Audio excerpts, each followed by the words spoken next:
Hey everybody, welcome to another episode of Clinic Gym Radio. I am your host, as always, Dr. Josh Satterlee, and it's my pleasure today to be joined by Bryce Henson. Bryce, how are you? Dr. Josh, I am fantastic. Thanks so much for having me on the show. Really excited to be here. Awesome. I think Bryce is the guy that brings some energy, so if you're listening and you're driving, make sure that you monitor your speed because he might have you driving 95 miles an hour on your way to drop the kids off at school. So Probably Bryce, a good recommendation. You know, sometimes there's songs that do that to me. Like I remember I had this soundtrack, Last of the Mohicans. I don't know if you remember that movie from 100 years ago, but oh yeah, whatever it was about that song, every time I played it in my car, I would find myself driving like way too fast. And I'm like, oh, I better slow down. Yeah. So Bryce, you are from, I know you from Fit Body Boot Camp, which for those listeners who may have heard of it, may not have, maybe there's a Fit Body in their town, but can you give everybody a little idea what is Fit Body Boot Camp and kind of what role does it play in the fitness world? Yeah, no, absolutely. So Fit Body Boot Camp, we are the largest, or I guess fastest growing indoor fitness franchise in North America. And we have hundreds of locations here in North America, primarily based, or I guess we're based in the Los Angeles area, but 90% of our locations are in the States and about 10% in Canada. And really what we provide is high intensity interval training, really personal training in a group setting. And we get our clients twice the results in half the time, which is really our claim to fame with our 30-minute session. So that just gives you an overall framework. I am the CEO, but I started as an owner, a coach, a janitor, and kind of worked my way up. So have a lot of perspective of the brand. Yeah, man. You might have said that out of order. You said coach, owner, comma, janitor. It might have been janitor first, coach second, and when there was time, ownership stuff, right? That's it. There you go. Yeah, well, I love that story because I think there are a lot of people just like you. You were playing the role of coach and trying to grow. A lot of our listeners are a single physical therapist, single chiropractor, doing all the work, all the patient care. Then they're doing the billing. Then they're trying to somewhere fit in the bookkeeping and the, maintenance of a website and everything. I would imagine, I don't know your backstory, but did you start out just as like a independent trainer at a big box gym, or did you start out with a Fit Body? Like, how did it go for you? Yeah, well, I guess I'll storytell a little bit. I'm originally from the Midwest. Great place, amazing people, really great upbringing, but not the fitness capital of the world. So there I was, 21 years old, graduated from Michigan State. Taco Bell was the staple and fast food is the staple of my diet. So I was not a fit guy, but ultimately moved to LA and California, the palm trees, the blue skies, the beaches, but also the plastic capital of the world. So there I was without any professional skills whatsoever, 3,000 miles from home. As much as I was excited to be there, I had a lot more dark days than good, if I'm being very candid. Fortuitous situation happened to me. A good buddy of mine from college moved out west, actually ended up, he lived in Moore Park, which we were just chatting offline, very close to where you grew up. And he was not on the cover of Men's Health, but he could have been. And he was in incredible shape. And he really took me under his wing. In a period for about 2 years, we trained together, but really for about 6 months, he gave me an intensive look on fitness, circuit training, nutrition, but most importantly, coaching and accountability. Because Dr. Josh, I would love to look you in the eye and say, without his help, I would have been able to do it, but I just can't do that. So in any case, went through his tutelage, became a fit guy, then decided, hey, I didn't actually think I could make fitness as a full-time focus, but I thought, okay, I can help some people on the nights and weekends as a trainer. So I got certified through National Academy of Sports Medicine. I believe I updated my Facebook profile to certified personal trainer. And this gentleman named Bedros Keuilian, who it turns out is the founder of Fit Body Boot Camp, a business partner, a dear friend of mine and a mentor, ended up serving me ads on how to grow a fitness business and how to get clients better results. So I followed along his list for, quite some time actually. And I can't believe 10 years ago in early 2012, when I knew I wanted, was meant for something more, wanted to kind of, blaze my own path. So I started, paying a little bit more attention to the Fit Body Boot Camp brand and ended up investing my life savings, becoming a owner in the first location in Orange County, California. And that was really my start in the fitness industry. So I had some, experience, personal training clients on nights and weekends, but I really, after I did enough diligence, and really was a fit guy for about a half a decade before I took that leap of faith. But I opened my first location, which is really probably my biggest start within the industry. So you, your business, your fitness business was basically you threw a football in the park with your buddy, and then you stepped onto an NFL field and said, "Let's do this, guys!" Right? Like that's maybe you stepped onto Michigan State football team. I don't know NFL, but you kind of went for it hard and fast early on, huh? I did. And in fairness, I mean, I did my diligence. I was doing research, and I had a successful sales career actually because of my fitness. I was previous to my transformation, I was the lowest performing sales rep in the company. And within a year, I became the highest performing sales rep in the company. So I had a lot of factory installed passion for what really it did for me. And I researched the model for about 2 years before taking that leap of faith. But to your point, Dr. Joss, once I took that leap of faith, I mean, I just went 2 feet in and probably bit off a little bit more than I could chew. Yeah. But, it all worked out in the end. Yeah. Well, let's go back. We all love an inspirational underdog story. And you just mentioned you were the lowest performer at your company and you went through a transformation, which, I know from owning a fitness facility myself, and I'm sure you've seen this. That's not an uncommon story when somebody decides to get after it with fitness. It spills over into so many other aspects of their life. So take us back there. What were you doing? And, what was maybe give us an insight to, I hate to say you at your lowest. And then when did you first notice a change? Was it 2 weeks in, 2 months in, 8 months in? How long did it take till you were like, hey, I'm not going to settle for this crappy performance anymore? Yeah, no, great question. And that's a question I always get all the time for new clients saying, Bryce, I don't know if I can afford fitness. And my response is, you can't not afford to this. This is really the gateway drug to a better life, like top to bottom, whether it be physically, financially, spiritually. So for me, it hit a low point. Like I said, I moved to California. I was excited to be here, but, I lacked confidence and self-esteem and vibrancy and the energy that you hit on. I certainly probably had that factory installed, but it wasn't present. And actually, I'm going to give you a vulnerable story. It was, I was in my early 20s. This is right around the time before I actually took that leap of faith in terms of my transformation. And I was at a pool party with some of my buddies. And one of my buddies, guys in their 20s do like to give each other a hard time. And he called out on the other side of the pool. He's like, Bryce, it looks like you have islands for nipples. And I stopped for a second. And I'm like, I don't really know what that means. And actually, in hindsight, I think he was getting at I had an undeveloped chest. But at the end of the day, that was not a very comfortable thing to hear. And certainly I was embarrassed and frustrated. And it got to a pain point that pain point really was a driver for me to think, okay, I had thought about fitness for a while. I ended up living with a guy that became fit. But at that point, I was scared actually to even broach the question, hey, buddy, Adam, can you show me a little bit about fitness? But really that lit the torch. And when I did, I finally mustered up enough courage to say, Adam, can you show me a little bit about, lifting weights and, how you eat and this fitness thing? And he said, Bryce, I can and I will. But he did something very, very beneficial to me, even though at the moment I didn't fully understand. But he said, you looked around and dozens of guys always asked me in college, hey, can you show me how to lift weights and eat well? But how many actually stuck with it? And the answer was 0. So he's like, I will teach you everything that I know, but I need your commitment that for the first 90 days, you'll do everything. You're going to come to the gym with me. You're going to do the sets with me. You're going to eat what I want you to eat. And then after 90 days, if it's not for you, you can put your white flag up and say, I quit. So thankfully, he got me to commit because if I'm being honest with you, holy smokes, that first 30 days was absolute hell. My muscles were sore. I had never really spent a ton of time in the gym. Everything was foreign to me. I felt like literally a train hit my body, but I stuck with it. 1 week turned into 3. And to your point, it was probably a solid 90 days. Not that I completely transformed my body and stripped away 20 pounds of body fat, put 20 pounds of muscle in that short period of time. But that 90 days gave me enough, momentum because I started seeing results and started seeing progress. So I remember looking at the mirror being like, holy smokes, this is actually working. And I guess to close my thought here, I'm a big fan of Tony Robbins and a lot of his teaching. And one of his quotes says, progress equals motivation. And I think a lot of times we as human nature, we wait for everything to be perfect, all the green lights to go, or we wait to be motivated. But the reality of the situation is you actually have to start first, build momentum. And once you see progress, that's what actually you become motivated. And I think another 3 months, so 6 months total is when I had a huge transformation. And then really that was 15 years ago. And it's been a part of my life since. That's awesome. So there's a couple of interesting points I want to cover here, but so you switch the Facebook profile to certified personal trainer, right? Yep. And the little algorithm goes to work and you get offered up this opportunity, I guess, and like you said, you did your due diligence, but,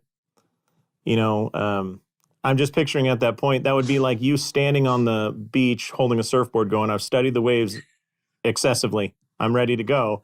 And then you get in and get absolutely like hammered. And somehow you end up surfing, which is awesome. But, when you decided to get into this franchise and, a great franchise like FitBody, I'm sure has a binder for how to mop the floor and how exactly to talk to a client and how exactly to set up your gym, has all that stuff. Yep. But to go from, hey, man, I've never really coached to I own a business that's basically coaching centric. What were some of the stumbling blocks early on? Oh, great question. I love your analogies. I'm going to take that one because that's exactly what it was. I was watching on the shore, seeing how the surfers go, but I just jumped right in. And, on one hand, it was awesome. It was just, like I was on fire. I was living my dream, my passion. But that probably lasted for about 30 days until I realized, holy smokes, what did I actually get myself into? And my previous career, as I mentioned, I became a very highly productive sales rep. So I was confident in the sales aspect. I knew when I got in front of a client, then I'd be able to convert them. I was also confident in, my ability to connect with people and just the fitness aspect, but I was not confident in terms of my ability to market my program, which is just foundational to any business owner's success, as you and your audience know. And then secondarily, my leadership skills. So, looking back, I thought, okay, because I could sell and because, I could run session and teach someone about the Connect chain, I was going to be good to go. But holy smokes, the marketing and then specifically the leadership, because, it was all fun and games while I was training all the clients and thankfully had some success and then ultimately brought in new clients. And then I realized, oh, shoot, I need another coach or I'm going to hire a coach. But like, how does the onboarding process work? And I had the system or the support of the franchise, but this is 10 years ago and our franchise is a completely different beast in a very good way than it was a decade ago. So I think just learning trials and tribulations, a lot of false starts and, not handling situations well, not having, those crucial, tough conversations when I needed to with a coach or with a trainer, if performance wasn't there. So it's kind of trial by fire. But for me specifically, the two big the big learning lessons were really the marketing perspective and then probably the most importantly, the leadership perspective. Because what I realized and what I look back now, not only do you have to lead yourself, but if you want to run a business, you have to lead yourself, you have to lead others, your clients, your community, your team. And that's really what's made all the difference for me. Yeah. So, you were in Orange County, like of all the places in the U.S., like it's not foreign or odd to pay for fitness in Orange County, right? Like it's kind of mainstream idea there, even 10, 15 years ago compared to, I'm going to guess your hometown would be a little bit more of a battle. Like, hey, you should think about getting in shape, like right after this Packers game or whatever, like. Totally. Or I guess Detroit Lions. I don't know what's Lions, your football team. Yeah. Oh God. I've lived here for 17 years. So I'm more California than I am from the Midwest, but I would say back in the day, I cheered for the Lions. Yeah. So what was it like? Let me think of I'm thinking of a groundbreaker for me, but first time that a client asked you for a refund, right? And which almost happens to every fitness professional. How was that? How did that go? And what do you remember from it? Well, I'll even actually back up the story even first. And Bedros, who I mentioned, is the founder of FitBody. He anointed me as the CEO in 2021 after a long career of working with him as a coaching client, owning multiple locations, and then becoming the VP. But one of the things that he taught from the very beginning was to give what we call a love it or leave it guarantee. Really, it's a 30-day back unconditional money back guarantee. And if you could believe, my mindset was so kind of scarcity driven that I'm like, you mean I'm going to basically provide this guarantee, give all the value, and then potentially get asked for a refund. And at first it scared, me to death. But I ended up taking coaching on it. And the good news is that it happens in the grand scheme of things, especially if you deliver awesome service, you work well with people, you can create connection. It happens, a fraction of the time, but it happens. Sure. But I think that was really the biggest stumbling block for me mentally, was getting over the fact that, hey, have confidence in yourself, reverse, the risk for the client, because at the end of the day, that's going to gain you way more clients and the long when you're term. at the store buying groceries, you're like, God dang it, I hope so-and-so doesn't refund. Swipe. I hope so-and-so doesn't ask for a refund. Yeah, but most people are there because, you're not forcing them to be there. They're not required. It's totally by choice, right? And they want to be there as long as you're providing a decent service. Totally. So they're not going to ask for a refund. So, but I think to your point, and really to answer your full question, because I gave the backstory, but what happens? It happens to everyone. Yes, it feels like, a heartbreak, and it feels like you're getting, a small, I guess, divorce with a client that you spent a lot of time in, but it's part of the it's part of the beast. It's part of the process. Yeah. But I mean, early on too, when you have 30 clients or some small number of clients and the first one asks for a refund, everybody's name, everybody's address, you know what I mean? Like totally. It's not just, it's way different when I don't know what your numbers get up to. If you have 200 clients and you're like, they ask for a refund, it's like, yeah, there's a less personal connection, so 100%. Yeah. So there you are, you have this space, you're paying rent, you decide to get some team members. So you have what I think no one should be allowed to get an MBA without having gone through the stress of payroll. Like that to me, like, you don't understand. You cannot say you're a master of business if you've never experienced the looming threat of payroll. But you decide to have some payroll with team members, and then you said you struggled with some marketing. So what was the struggle with marketing? Was it you didn't believe in yourself, or didn't believe in the product, or just didn't know how to do it? Like, what was the big stumbling block for you? Yeah, I think it's actually maybe a little bit of both, but actually it was just a lack of technical knowledge. Like I didn't really, in my previous career, like as I mentioned, and this is the beauty of being a business owner, or the curse, if you will, because in my previous job as a sales guy, my marketing team and the business owner, their job was to get the phone to ring. And then my job was to take that phone call and then convert them to a sale. But as a business owner, you got to get that phone to ring. You got to basically oversee the books. You got to, basically top to bottom, A to Z. You have to do everything. So I think that was for me like a really, really big, kind of wake up call. And also too, the value of why I partnered with a brand like Fit Body Bootcamp, so they could help me with my marketing efforts. So, it was everything from like, learning how to create content and, write copy and write, good email marketing that's going to be valuable, but also have an offer at the end.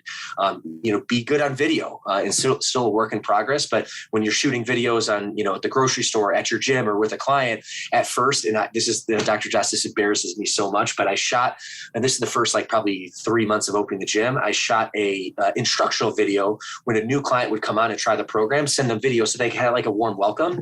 And I couldn't get like a 60-second cut. It literally took me an hour, and I got so mad. I finally kicked my door because I was so frustrated. There's a big dent in my door, and I kept the dent in the door there to remind me, one, of my ego and the fact that I've matured a long way, but also two, to remind me like everything's a skill, everything's a learnable process, and same with marketing or sales or whatever the case may be. So all those and more were the reasons that I struggle with marketing. But again, it's a work in progress, and it's a skill set that I've acquired and continue to acquire with time. Yeah, that's funny you mentioned that, because it is a learning lesson in the gym game. When you'll have people show up, how would I say this? The unexpected statements of what they need to do before they start with your program are exactly like, there you are at the front end of doing video content. So you have 5 minutes of experience, and you're getting frustrated that you can't put together a perfect video. And it's exactly the same thing we see in our clients. I'm sure you've had these where they're like, oh, I need to get in shape before I come in here. Or I can't do it because, and they point out one person who's like, just got amazing genes and has always worked out, and it's just habitual for him. And they go, I could never be like her. And it's like, there's no expectation of that. Like we start everybody where you need to be. We don't ask you to squat 500 pounds on your first day. But those logical fallacies that go on in our minds are no different than the ones we have as owners and coaches and everything, right? We're just hearing a different version of it from our athlete, or from our clients, and they're kind of rattling our cages like, hey, I struggle with my ego too. I don't want to be the worst person in the class. I don't want to, be an embarrassment. And it's like, yeah, that happens early on, but very quickly you feel like, hey, I accomplished something. I'm not like you're not as bad on video now as you were, day one. But it's the same thing with riding a bike. You were horrible day one, like everybody was. And now you can probably ride a bike pretty damn fast. But we forget that as humans. So it's good that you kept the dent to remind yourself, like, everyone struggles with this stuff. It's a visible reminder, and it's a reminder like what to control my ego and to have patience, and also too to realize whatever I'm currently struggling with, it's just because my skill set hasn't matched my desire. But keep on going, focus, and I'm gonna look back at where I'm at right now and kind of laugh like I'm looking at that dent in the door. So yeah. Now, what's interesting is this. So, owning a Fit Body Bootcamp was your first business. So that was the first business you owned, huh? It was. Yeah. Yep. Yeah. And as you get these, systems, processes, binders of here's how to do it, flow charts, algorithms of if this, then that, and here's where to buy your stuff, and here's who to call for this. You're getting all this. Was there a feeling like, well, that's what they say, but, I think I should get my stuff from this guy, or I should follow this plan, or I was just looking on Instagram, and this guy has a really good program for sales, right? So you kind of get that itch of like, well, maybe this isn't the best. And the grass is always greener, right? Like, well, I only had 7 out of 10 sign up this week, but so-and-so is saying he gets 9 out of 10. So I'm going to follow his system next week. Did you have any of those feelings, or were you just like a total sled dog? Like, hey, just point me forward, I'll keep running. Not a total sled dog. In the grand scheme of things, I followed the playbook at probably about 80%. But, now seeing the franchisor perspective and going to IFA or International Franchise Association events, it's just littered with people that just go rogue. And that's the and you're biggest like, who are challenge. these people? And they're like, that was you, Bryce. That was me. Yeah, it was. The biggest, probably the biggest story I can tell you, and it's so interesting. And granted, the fitness industry, has changed, it's evolved even in the last decade. But when we first, brought clients on, we used to sell them what we call belly to belly. So they come on, they try the program for a short period of time. We'll say 21 or 28 days. 28 days is now our kind of initial trial program. And then we sit down with the new client as they're on their trial. About halfway through, we have a strategy session with them. And the strategy session is a glorified sales appointment. We add value, educate them, we assess them where they're at, their embodied measurements, and then basically get them on a plan, talk about nutrition, et cetera. And those one-on-one meetings are just so valuable because one, you're educating, you're able to build a relationship with the client, really assess where they're at. And then of course it makes, better clients, more compliant clients, and longer term clients because you have the relationship there. But then of course, the fairy or the idea fairy sets in, you have this owner doing this. So then we started doing like group presentations and basically leveraging it. So we're going to leverage technology, we're going to leverage time, which there is something to be said about that. If you can increase your efficiency, you're typically going to do a lot better, sure, but not at the expense of the client experience. So this all to say, we went off tilter in terms of our onboarding process and the strategy sessions and try to make it cute and make it more efficient, et cetera. But all this to say, 10 years later, how do you think we're signing up clients? Back to belly, one-on-one, like we initially did, like the way that our founder taught it. Because yes, it is a little bit more upfront work on the back or the front end, but in the back end, better client, more educated client, more compliant client, and then ultimately longer-term client who stays, pays, and refers. So absolutely spot on, Dr. Josh. Yeah. Yeah. For those who don't have a fitness facility, I always hear the statement of when you get into fitness, they say retention is the third growth strategy, right? Like if you can just keep somebody on for 2, 3, 5 more months, it's amazing how much less work you have to do on the front end. If you're burning through people and your average stay is say 6 months, you'll never get in front of that ball. Like that snowball will just suck you up and spit you out. So when Bryce is saying like stay, pay, and refer, what you're really saying is you build a relationship with these people early on. And it's funny how that buy-in 2 years before you ever realized it bought you 4 months at the tail end or 8 months or 12 months or doubled the length.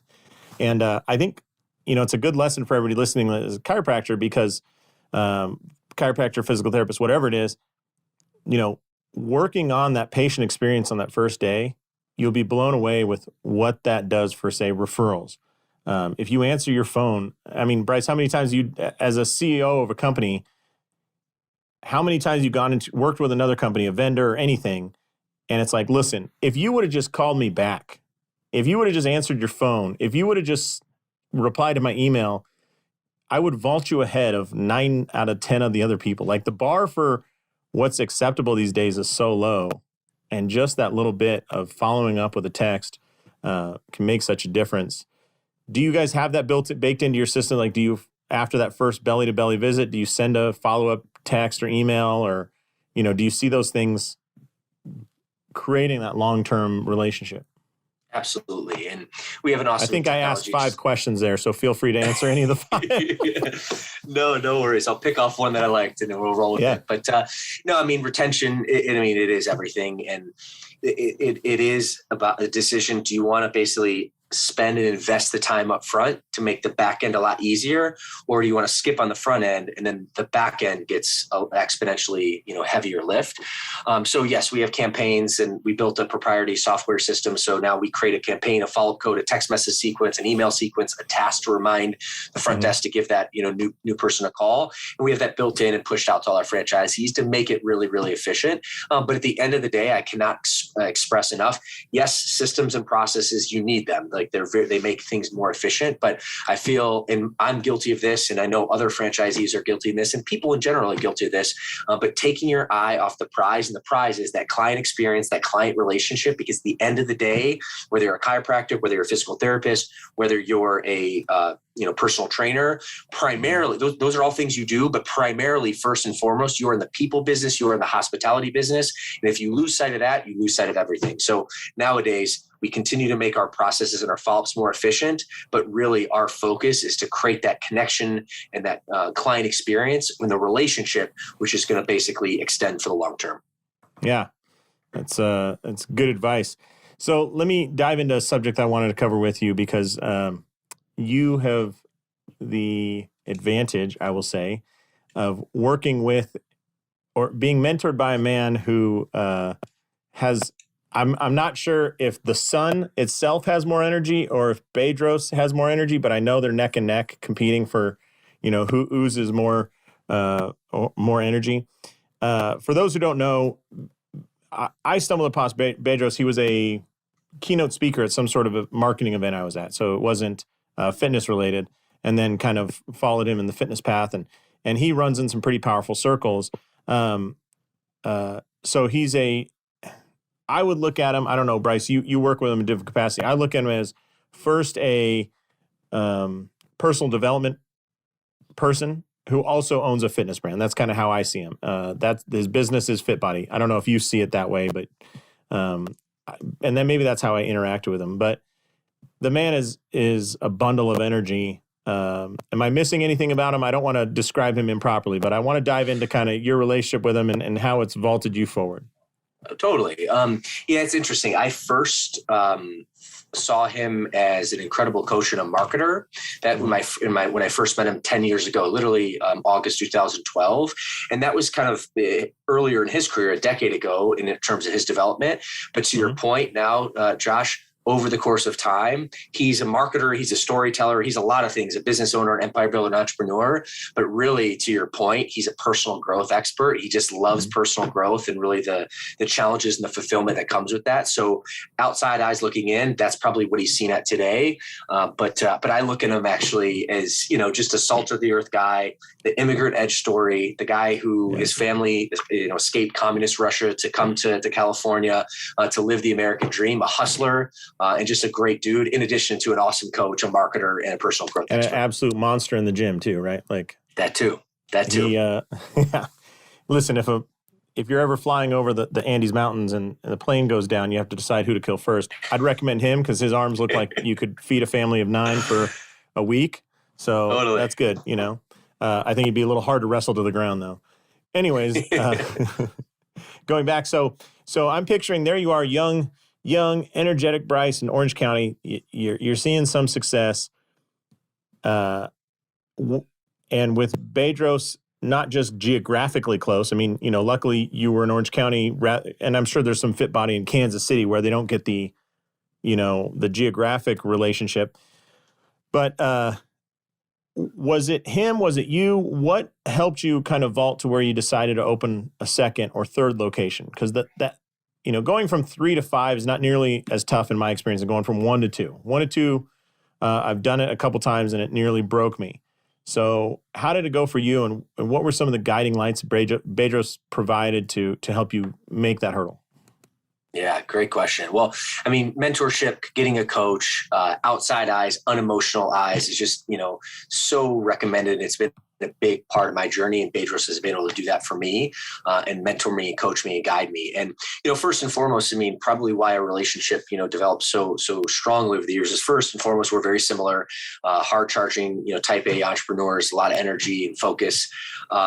And then number two, I took orders, I took action, I took the advice, and you'd never believe how many times, as a coach, and this from your practice, and your probably audience knows this through practice too, you give a set of instructions to your clients, but the compliance is actually so low. They actually take, they don't take action against what you recommend, which what you recommend is going to help them. For me, I've done the opposite. I was put my life savings in the business. I realized, okay, this is my opportunity. I always wanted to be an entrepreneur. I didn't know how I was going to do it. The opportunity presented itself to me. So I'm literally, whatever this guy tells me to do, I'm going to do it. So basically, I'd meet with him. I'd start taking action on his orders. 90 days later, I'd find myself in a mastermind. Okay, this is what I did, B. All right, here are my next 3 to 5 actions over the next 90 days, go. And that's what I did. And certainly, there's a lot of trials and tribulations I shared, but I also, gained a lot of success quickly. And it was really from following his coaching. Secondarily, it just so happened, and that leap to the second location, to your point, holy smokes, it is no joke. But it was, for me, it was a unique situation. I wanted to provide an opportunity for my family, for my younger sister. So I ended up making it a family business relatively early. My wife, Tatiana, she joined me from day one. She's very quiet, introverted. So she helped me with the back end of the business while I was doing the sales, the marketing, the coaching. And then my sister was living in LA at the time, and she was going through some trials and tribulations, just living situation. So I decided, someone I know, like, and trust, that really, she doesn't have a fitness background, but she had a theater background, a drama background, and really, really strong at connecting with people. And then she could learn the fitness. So she basically trained at, our first location for a period of time, got to know the program, got certified, got her spun up. And then we opened that second location. But that all said, while I had the trust, the knowledge, the second location, if you can believe, did not grow as quickly as the first location. And it's because the systems, the processes, the guidance, and also too, my leadership wasn't up to par. So that's a word of a wise. It ended up working out in the long run. And now that second location is my flagship.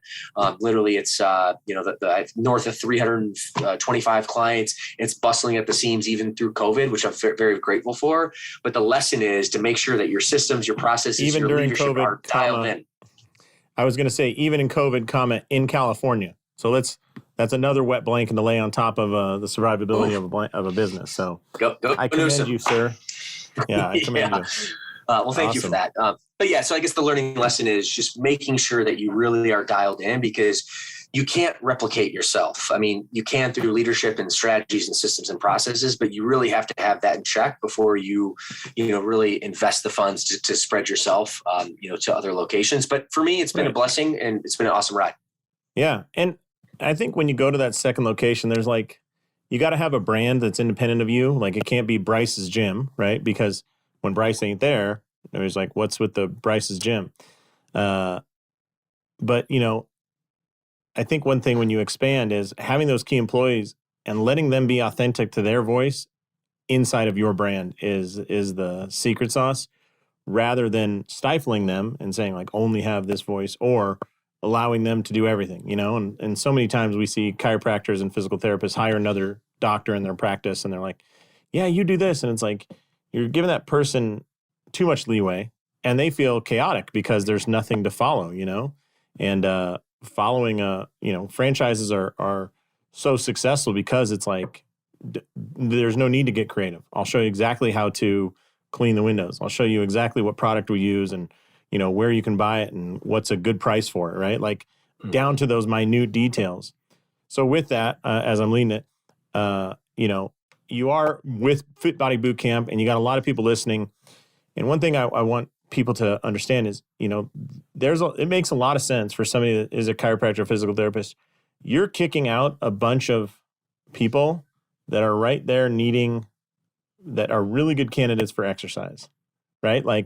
When you get them out of back pain, the next logical step is, how do I ensure this doesn't come back? And people often ask me that, how can I ensure this doesn't come back? It's well, you got to get stronger. You got to, move better, have, cardiovascular health helps you repair faster, et cetera. Blatantly give us the sales pitch here. I'm not hiding it behind anything. Why would it make sense for somebody maybe to become a franchisee of Fit Body Bootcamp? Success leaves clues. Success leaves clues. And at the end of the day, I mean, there's no need to reinvent the wheel. Our model, and there's a lot of awesome models out there too. So I would highly encourage, anyone interested in franchising, in fitness to look around and see, the different opportunities, because for a lot of our, owners, we're an incredible fit, but for not for everyone. It's, our business model. But I would say, first and foremost, low startup costs, like in the grand scheme of things for brick and mortar, very low startup costs, actually. Functional equipment. So, there's not a lot of equipment that breaks. You have high margins, which is really incredible in the service business. You have a team of awesome, people at HQ, which I lead in terms of our marketing, our sales department, our content creation, our videographers that can consistently, produce content. We just got picked up with a national story, considering the war in Ukraine and, how Fit Body Bootcamp is going to help, battle extreme poverty in that region. And just a lot of press has been given on the brand because, again, the local mom and pop, fitness owner is not going to be able to leverage that, from a marketing fund perspective. So, there's strength in numbers, there's strength in a proven model, there's strength in coaching. So those are the reasons that for me, it made sense as an owner and, now as the brand CEO, and it has made sense as well for hundreds of locations across North America. Yeah.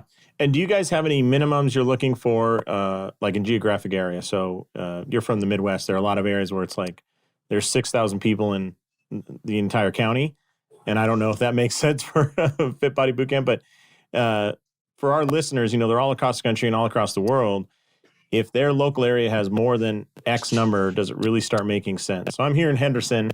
And I know you guys have one down. I've seen the sign for one down the street, about 3 miles away. I'm trying to think of where else I've seen them. I've seen them in California because my wife's from the area you guys are in, here.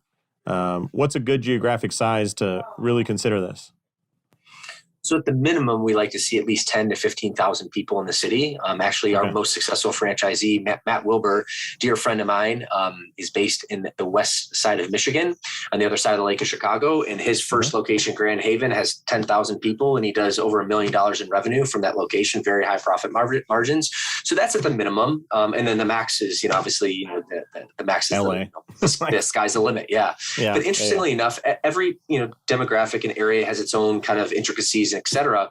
What we also find is sometimes, the places like the Midwest, which seems a little bit more counterintuitive, that aren't as fitness focused. There's a lot more opportunity actually, because there's a bigger need, there's less competition. So the model works in Orange County, which is like the fitness mecca of the world. Yeah, every single fitness franchise in the world has a location in Orange County, right? Everyone. Correct. Yep. So every, Orange Theory and Barry's Bootcamp and everybody has a location there. But if you go to St. Charles, Minnesota or something, you can be the anchor, right? Like they're like, this is the introduction. And if you're at the right price point and you're getting those referrals, you can own that city where it gets to a point where no one else can nobody can open another franchise because it's like, you're seeing what do you guys call that? Saturation level that's unheard of here, right? Like 10% of the city works out in our gym, whereas you could never pull that off in San Diego. Like, although San Diego is an incredibly fit place, you're not going to get 10% of everybody.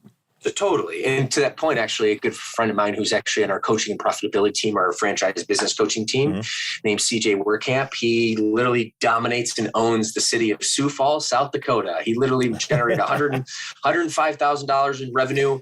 Not for the year. I'm talking about in January, because the guy is the mayor of the city, and now he's opening 2 other locations. So, the sky is the limit, and there is something to be said about, some of these local towns in the Midwest just absolutely dominate, assuming they follow our coaching, get the business off the ground like they should, through our support. Yeah, I think it just makes sense for a lot of people listening to consider that, because there's 2 things really here. You have the synergistic relationship. Number one, when people are going to discharge from your clinic all the time, a very common question is, what should I do next? And it's like, hey, you should work out with our coaches in our program. Cool. Where do I do that? And it's like, oh, where the, Albertsons is down the street?